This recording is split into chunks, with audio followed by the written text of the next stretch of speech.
వెంట్రుక రాసి city life తో మసి నగరవాసంలో కేశాలకెన్ని కష్టాలో. పూర్తి వివరాలకు చదవండి రేపటి Sakshi Hyderabad edition. Multi starrer movies అంటే ఆడియన్స్ నుంచి ఎలాంటి క్రేజ్ కనిపిస్తుందో ప్రత్యేకంగా చెప్పుకోక్కర్లేదు.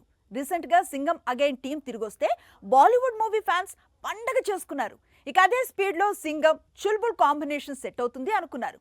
కానీ అంత లేదు అంటున్నాడు డైరెక్టర్. మల్టీ స్టారర్ మూవీస్ అందు Salman Khan multi starrer movies వేరు. బాయ్జాన్, కింగ్ ఖాన్ సినిమాలో కనిపించిన, సింగం సిరీస్ లో మెరిసిన box office బద్దలవుతుంది.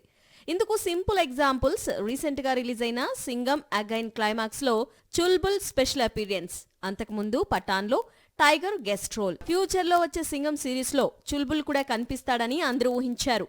Machine Chulbul Singam మూవీలో అజయ్ దేవగన్, సల్మాన్ నటిస్తారని అందరూ ఎక్స్పెక్ట్ చేశారు. కానీ సింగం సిరీస్ డైరెక్టర్ రోహిత్ శెట్టి అలాంటి ఆలోచన లేదన్నాడు. చుల్బుల్ పాండే స్టోరీ ఎప్పుడు సపరేట్ గానే ఉంటుందన్నాడు. దబాంగ్ లో మాత్రమే చుల్బుల్ కనిపిస్తాడు అంటున్నాడు. ఓ విధంగా ఇది సింగం చుల్బుల్ ఫ్యాన్స్ ను డిసప్పాయింట్ చేసిన న్యూస్ అనే చెప్పాలి. ఇప్పటికే Pathaan versus Tiger multi starrer మూవీకి బ్రేక్ పడింది. ఇప్పుడు చుల్బుల్ సింగం కాంబోకు సేమ్ బ్రేక్స్ పడ్డాయి.